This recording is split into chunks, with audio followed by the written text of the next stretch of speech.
And welcome back to the Constitutionals Podcast. I'm your host, Chad White. If you didn't know, this is the premier podcast for the website, cpluscomedy.com. Like I just said, it's a website. Go there. True or false? I tried to record this show about 35 minutes ago, 45 minutes ago at this point. 45 minutes ago, the Canon camera that I use, the very old Canon camera that I use as my webcam, has decided not to play well with the Mac. I blame every single party involved with this. Episode 246. Chad, what is this show called? The Constitutionals. I was in such a good mood. I was like, I'm going to record this show. I just finished a meeting. Lunch hour has started. I'm going to record this show. And yet, here we are. Pissing me off. All right. What's been going on? I hope you had a happy Thanksgiving. I know I bought a couple of things on Black Friday, including the new Ratchet and Clank game, which I was waiting to go on sale.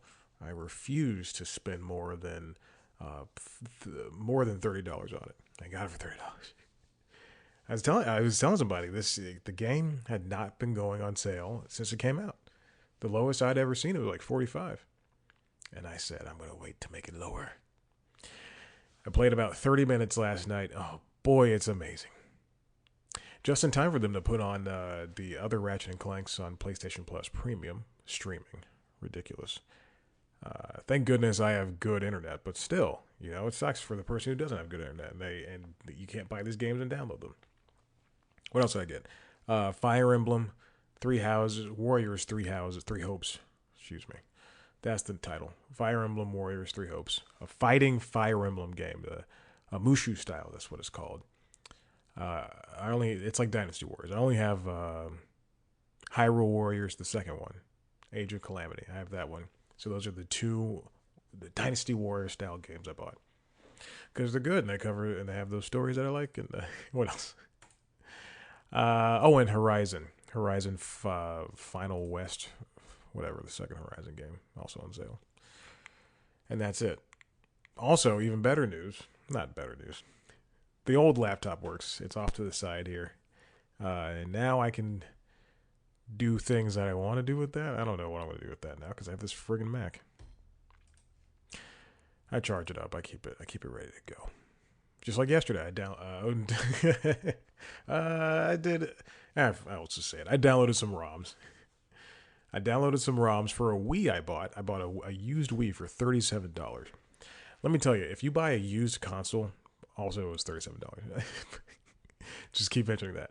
If you buy a used console for somebody who has children, clean that thing off. Because the Wii was the most disgusting thing. Now, I did buy a used PlayStation Vita months ago from a guy who did not keep it in any kind of cleanly shape. I'm not kidding. I'm still digging out like brown crust, and I don't know what it is. I know I've mentioned this before, but he actually, you know what? These because I'm gonna sell these games that he gave me, but it's all these weird. I don't want to say weird. All these like anime style games that he gave me, and I just assumed that he was doing unsightly, unruly things to the girls in those games. Hey, let's get on with this show. This is the first story coming from Chris Welch. Now, I was going to do an episode about 3 weeks ago, then I just plumb forgot. So these stories are kind of old. This comes from Chris Welch over at The Verge. Peacock makes big play for cord cutters with live TV from all local NBC stations. Joining the ranks of CBS All Access, now Paramount Plus, NBC's or Universal's Peacock, Universal's Peacock is really tripling down on the streaming bet. Last year, earlier this year, I guess it was noted that this television season, the 2022-2023 television season, that that Peacock was going to be the home of all NBC Universal shows from this point forward, the streaming home rather, and everything was going to move off of Hulu, which they did, or all new episodes were going to move off of Hulu. They still have like the first 22 seasons of Law and Order SVU, the first couple of seasons of Law and Order Organized Crime, the Carmichael Show, stuff like that is still on Hulu. It's just like the new episodes aren't going there. And then they really doubled down. They really got down to sports. So now you can watch the soccer matches on there that they have. And now, like CBS All Access / Paramount Plus, you can access your live TV streaming on Peacock. Now let me double check because I remember when this was launched or when this was announced on November 8th that I immediately opened up Peacock to see if that is true. And if you go over here, I'm going to turn this down. Now, if you go over to the Channels app on your, I don't even know if I even showed that correctly. If you go to the Channels app on your Peacock, you're supposed to be able to, and it's a slow rollout, so it's a very high chance that this is not. I don't have the Atlanta affiliate on here. Oh boy, I'm scrolling down. I do not like these free channels things because it gives you. There's just a bunch of crap on here. Like, sure, you have the SNL Vault and Fallon Tonight and some news stuff, but it just doesn't make sense to have all of this free stuff. And it's just a continue. Oh, okay, so it's a carousel. All right. Well, I don't see the Atlanta affiliate on here. Oh boy, I got an email. It's from Google. It's a Chromecast email.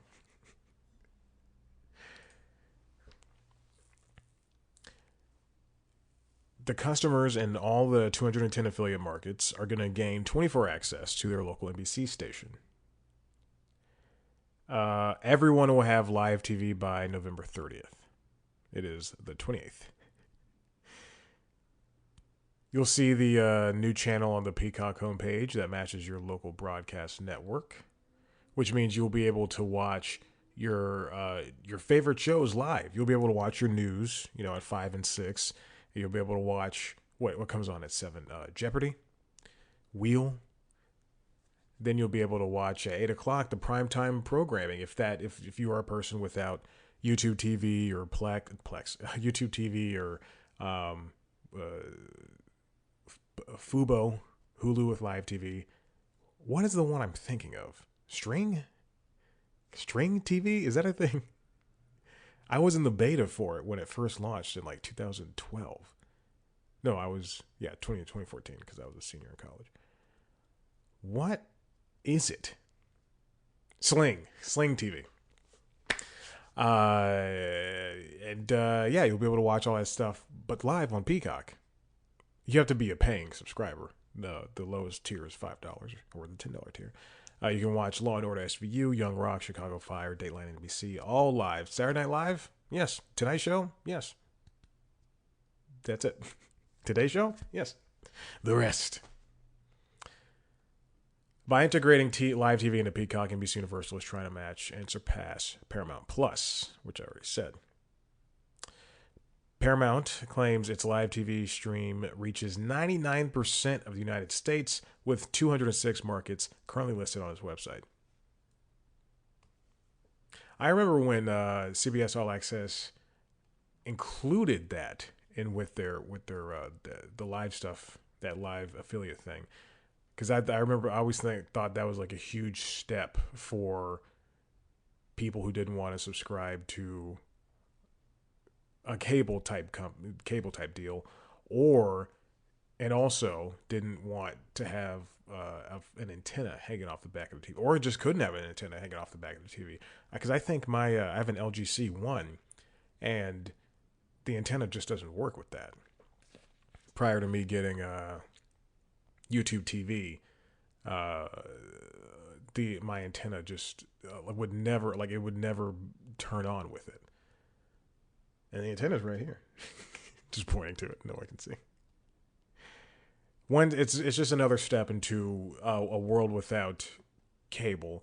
And then obviously the argument is, well, everything's bundling up and becoming of that, and what's becoming of that. However, I do. There's a question of what if the people never get the bundles, the Disney bundles and all that stuff. What if they just rely on CBS All Access, Netflix, or excuse me, Paramount Plus, Netflix. What other? Oh boy, a meeting was canceled. Paramount Plus, Netflix, Peacock, and Hulu. And what if that is what they watch? And they don't want to have an antenna. I mean, there's options for everybody, which I think works for me. I think subscribing to everything will give me will give me a leg up on the competition. But I think that, like, this is a good option for them. It is a very slow move, and it took them forever to get there, just like it took me 10 minutes to get to this point of ending the first story. Next up, Amazon. This comes from Verge again. David Pierce. Amazon's entire music library is now free for Prime subscribers, which means you get 100 million songs, but there comes at a price. Amazon took this step of opening up its music offerings. I believe before they had this plan, there was Amazon Music was not included with Prime. I don't believe, and I think it had half the music, like something like 10 million, or like not even 50, like 10 million or something. I'm sorry, I'm picking at a callus on my hand from the gym. But I believe that's how that worked. But now 100 million. It's free for all Prime members. You can still subscribe, but you're going to get a ton of ads. And you can only shuffle play everything. It's the same thing that Spotify does. It's the opposite of what Apple Music does. And yeah, that's pretty much it. And now you'll need it in order to listen to songs with high fidelity or spatial audio and all that good stuff, or even just without that shuffle. You have to pay $9 a month to Amazon Music Unlimited. Okay. People are not happy. This comes from Chris Welch over at The Verge. Just a couple of days later, Amazon Music's big Prime expansion comes with big frustrations. Oh, it had 2 million songs and now it has 100 million. Oh my God. People are mad. They've now got much less control over their listening experience, as he writes. He gets into the first person. People are tweeting. Taking away, thanks Amazon Music for taking away the ability to play specific songs and make custom playlists worthless without paying for Amazon Music Unlimited. Here's what you get with Amazon Prime membership needed. You don't have Amazon Music Free. You have Amazon Prime Music, which is the different thing. And Amazon Music Unlimited is the top tier. You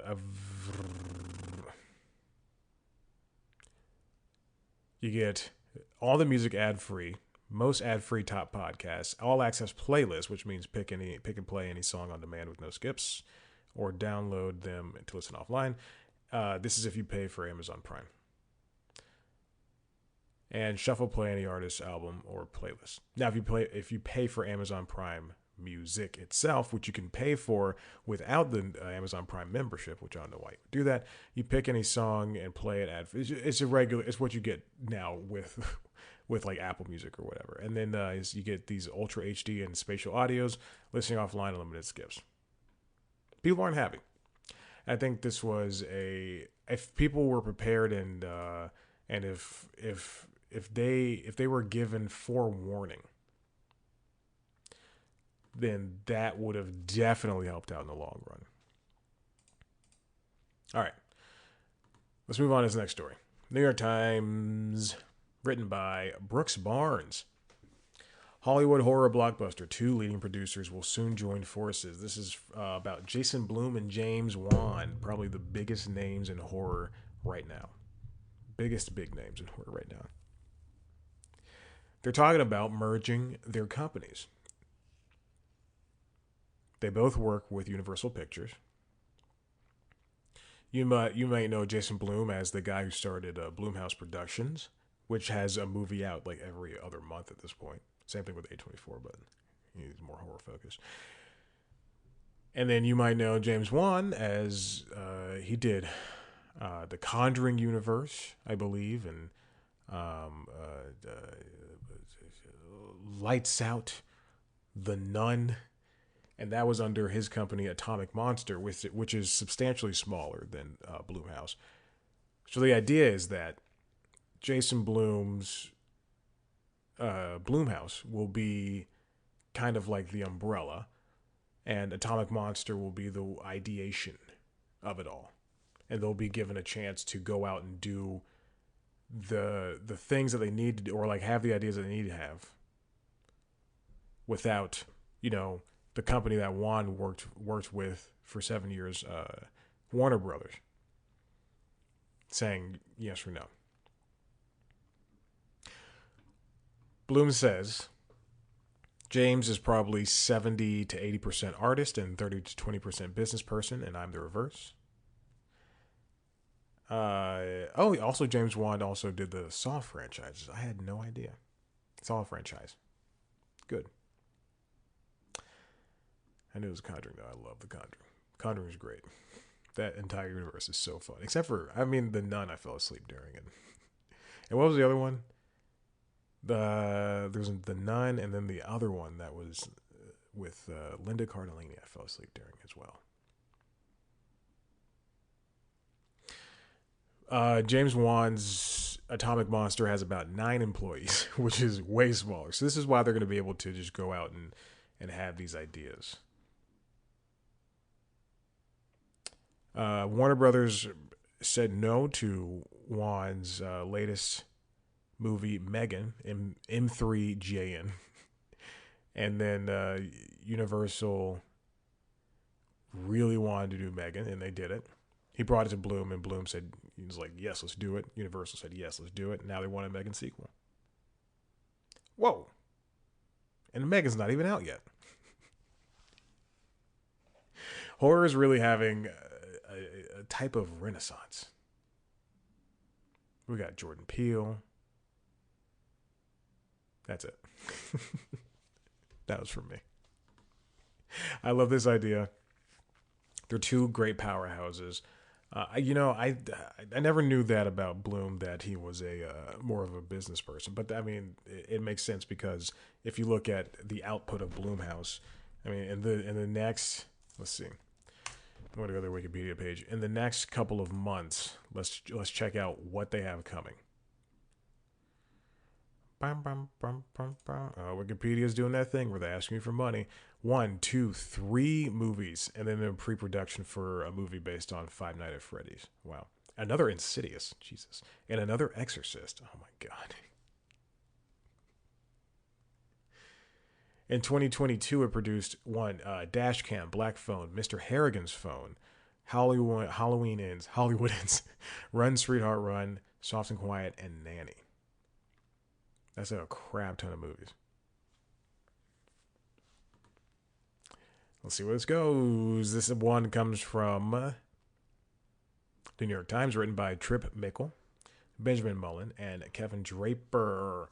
Why the NFL's big streaming deal is going into overtime.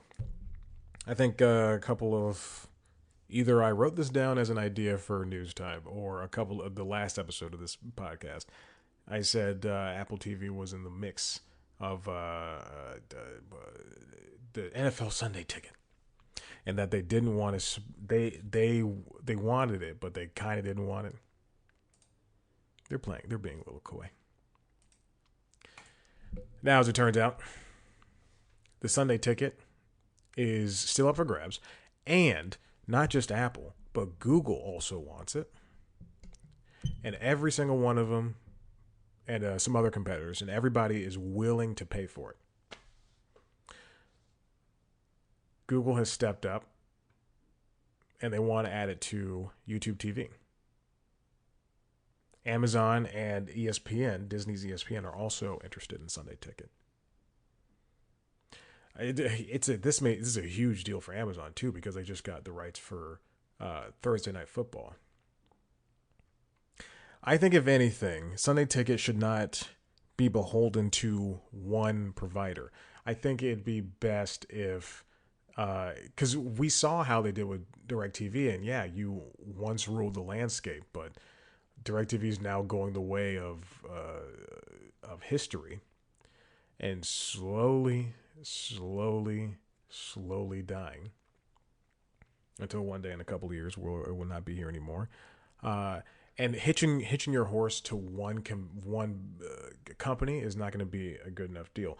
I understand that yes, this is how they did it in the past, but I can subscribe to AMC Plus, for instance, on Apple TV, Amazon, YouTube TV by itself, and Hulu.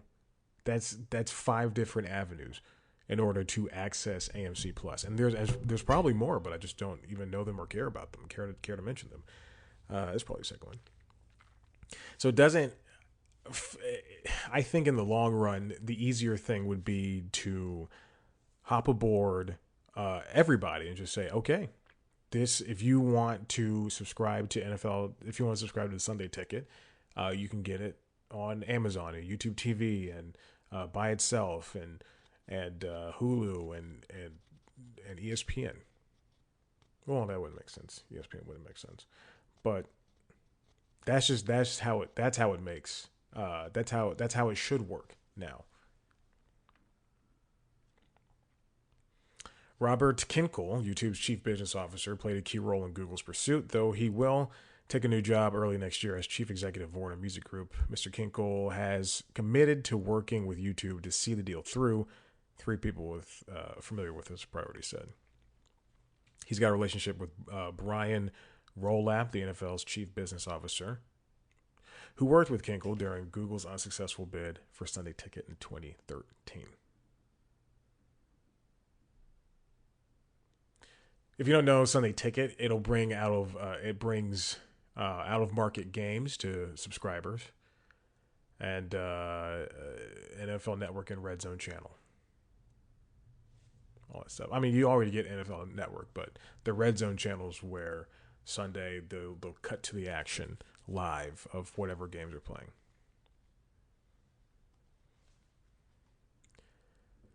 The league is asking for more than $2.5 billion annually, a $1 billion increase from the current 8-year deal, which expires at the end of this season. It wants a long-term partner for the rights, having locked up its marquee packages last year for games on Thursdays, Sundays, and Mondays with 11-year agreements.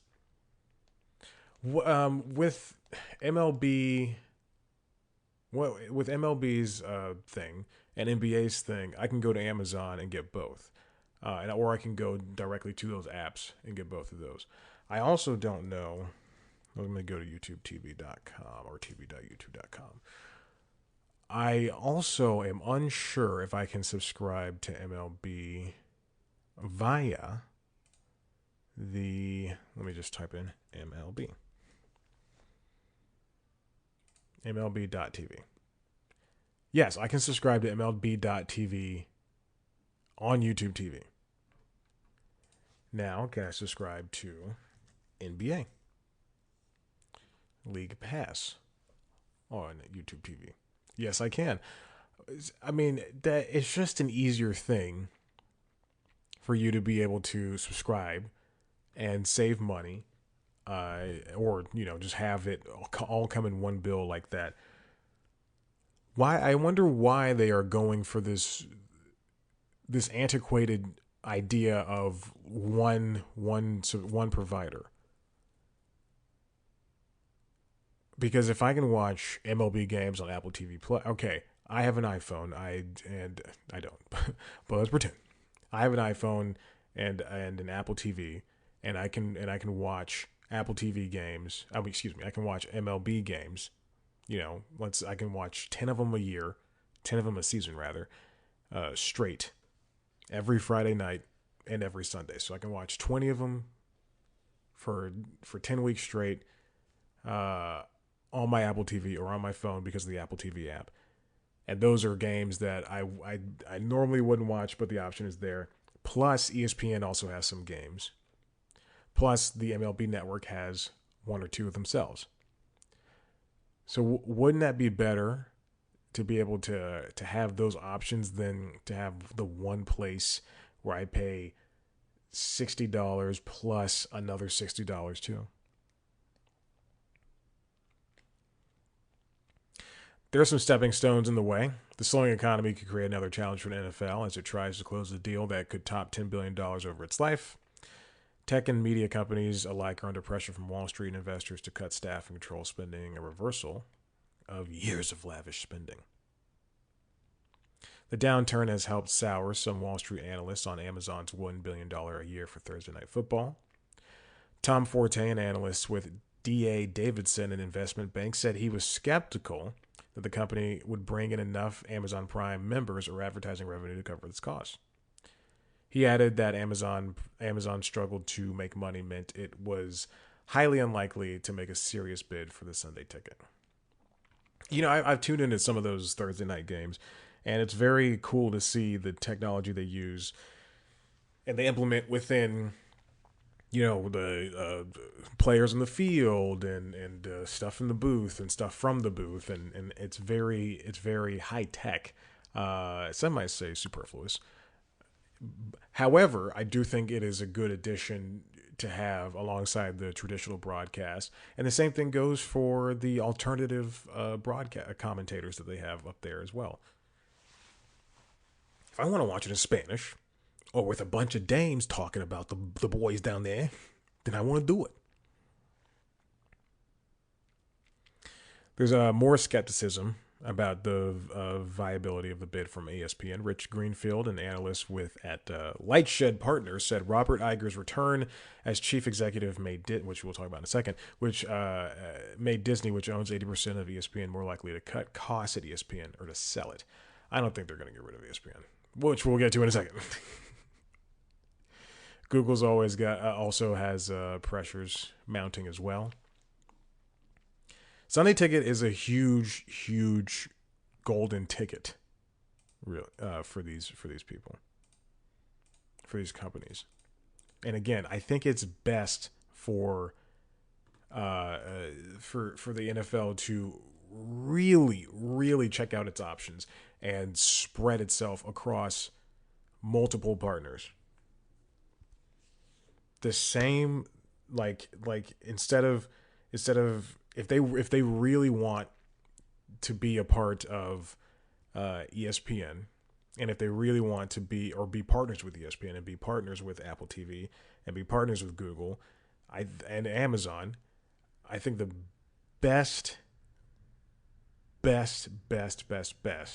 idea for them is to just make a separate app and go, okay, you can they get a piece of the pie, we get a piece of the pie. It may not be that 2.5 billion, but we are working our way towards that. Or they might even get that 2.5 billion, because someone might go, like someone like me, which I will never do this, but they might go, hey, I have YouTube TV, I'm going to subscribe to it. The other person who doesn't have YouTube TV and doesn't have ESPN Plus could go, well, I have it on, I want to watch these games and I have Apple TV. Let me do that. Anyway, I mentioned it before and I'll mention it again. Bob Iger is back as CEO. We've got so many stories covering this, so let's get to it. Cynthia Littleton over at Variety says Bob Iger is back as CEO. Bob Chapek is out. Board cites, quote, complex industry transformation for shocking C-suite scandal. You've heard everything about it, so I'm going to blaze right through this.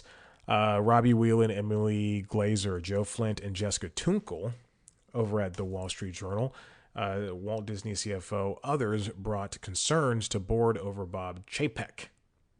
Let's get started there. Behind the surprise change in leadership at Walt Disney on Sunday, which was last Sunday, was festering discontent among investors and top executives, including Chief Financial Officer Christine McCarthy, who in recent weeks had expressed to directors her lack of confidence in Chief Executive Bob Chapek, according to people familiar with the matter. Now, the problem was the last quarter, the fourth fiscal quarter earnings were just abysmal. Like, Disney had its worst earnings in such a long time, and the big thing about it is that the board did not have confidence in Chapek. And it turns out, I think the Friday before, and I learned this on CNBC, watching it last Monday was just insane. Or was it the Monday before? Anyway, it doesn't matter. That Friday before everything happened, the apparently this is so crazy. It's so funny. Apparently, the board, which Iger is on, approached Iger, Robert Iger, Bob Iger, and said, "You got to come back, baby." They didn't say it like that. You got to come back, baby. And then this man apparently agreed. That Sunday, yeah, because last week. So that Sunday was the Elton John concert that was supposed to air live on Disney Plus. It did air live, and Elton John did his thing. But but prior, this is so crazy to me. Prior to that concert, Bob Chapek, that then CEO of Disney, was supposed to introduce Elton John. He was because they had like all these famous people there because this was his last North American show in L.A. and it was a lavish event, sold out crowd, and Chapek was supposed to introduce Elton John. Can you and then he didn't, and he lost his job. Now, can you imagine running running the biggest media company in the world and having this dream thing of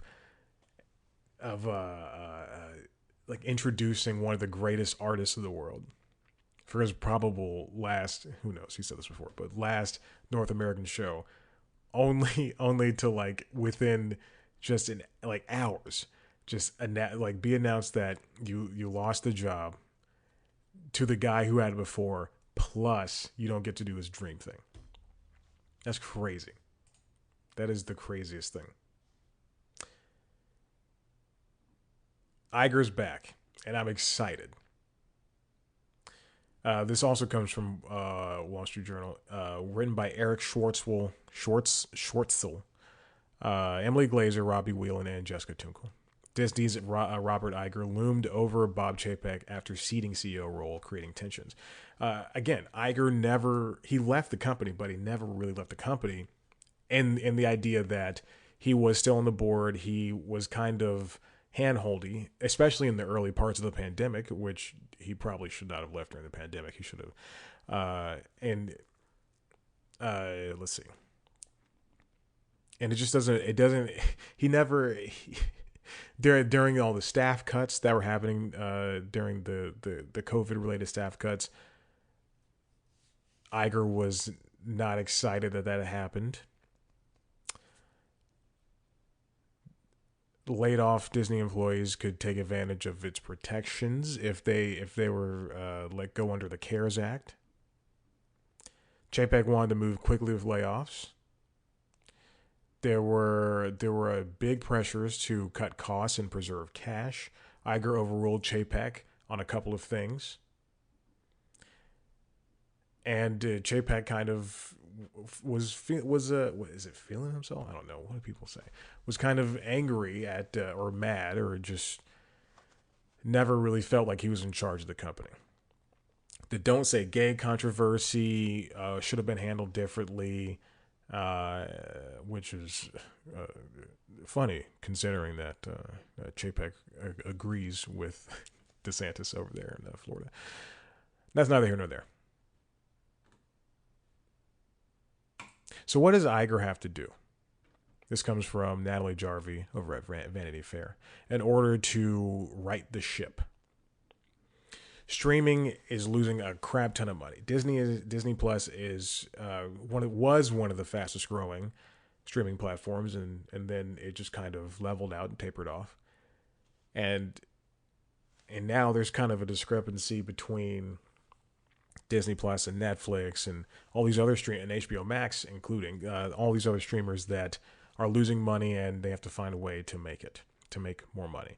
Disney Plus and Hulu. Hulu is so different from Disney Plus, but in the end, I really think that those two things should not be. They should be independent of one another. They've got to bring Lucasfilm back, make some more Star Wars related stuff, but they've got movies from Rian Johnson and Patty Jenkins that never managed to leave the shuttle. And back to Hulu, they've got to figure out what's going on with the Hulu situation. NBC Universal's still owns a, a big 33% stake that is going to go into. They're already in discussions for what should happen with it, Disney and NBC Universal. But should the idea be Disney sells the rest of the stake to, or sells controlling, stake over to NBC Universal? Do they try to buy out NBC Universal outright because now they've got Peacock? I mean, if you ask me, I think what Movies Anywhere, Disney owns Movies Anywhere, but they partnered up with Warner and 4 other studios. So why not, in order to put their movies and stuff on it? So why not just let Hulu be the Poland? Did I do that right? I don't know. We'll see what that arbitration happens. What's going to happen with ESPN? Again, ESPN was, I think, maybe 2 or 3 months ago. ESPN, an analyst, an activist investor, is that what they're called? Activist investor or activist analyst? Activist investor, sounds right. Said that Disney should get rid of ESPN. Rumors were that they're going to spin it off into its own company or just sell it off entirely. I don't think that's right. I think they should keep that. And then also Iger needs to find somebody who is a better replacement. And I've mentioned this before, especially in my dislike of Chapek. That I don't like Bob Chapek. The idea was, or when Iger left, it was essentially found that Chapek was more of a businessman and Iger led more with his heart. And when you're leading a company like Disney, I think in the end, you kind of got to go with the heart thing, because Chapek was a parks guy. He was a business guy, and it never made sense for someone who, I'm not gonna say he doesn't care about the company, but for someone who just doesn't jive with the Disney culture. Disney's about family and heart and love, and it's never been about, I'm talking about the broader picture. They don't make they're not making Wolf of Wall Street. They're making The Little Mermaid, which obviously are 2 different things. Okay, I don't know what that is. Oh, I know what that is. Okay, anyway, I just got an email. So, I mean, in the end, I think Iger's got to find, along with finding somebody who can run the company not the way that he did, but in a newer way, similar to how he ran it. Disney just needs to. Disney needs to go back to its roots, because it's never going to be an Apple. The Apple and Disney are two, obviously being in 2 different mediums, but they're 2 different companies. You can kind of put Steve Jobs into Tim Cook, even though if Tim Cook waters down all the Apple technology, if he makes if he doesn't make it, but if every iPhone for the past 5 years comes out and is essentially the same, you can't really say that about a Disney movie, except for the Marvel movies. You can't really say that about a Disney movie that they're all going to be more or less the same. That being said, Strange World did lose $147 million this past weekend at the box office. Was that Disney or was that Pixar? I was saying this to myself. They shouldn't have released, as much as I don't like the movie Luca, they shouldn't have released that on Disney Plus. But they had to release it. What do you do? What do you do with it? What happens in streaming? Listen, I'm done here. If you like what you heard here, I don't know why you would. If you want to see a video version, head to youtube.com/C+comedy, where you can see also news time sometimes. Twitter, Instagram, Facebook @C+comedy, TikTok @C+comedy. Interviews are coming. I recorded one. Still waiting on another one. They're both from the same press junket. Listen here, PR people. If you want me to do my job, it was for the Bumper in Berlin press junket. I mean, and it's so frustrating. They only give you like a couple of minutes, and then I didn't get a chance to talk to the star like I was supposed to. And now it's after Thanksgiving, and I got an email the day before Thanksgiving. Hey, we're going to put up the interview of from the creator, and I'm like, that's 5 minutes long. What am I going to do for 5 minutes? Come on. I didn't say that was 5 minutes. I said, hey, I was just waiting on because they know the length. I'm waiting on the interview with this other person. And I never got a response. All right, here comes the outro. Goodbye.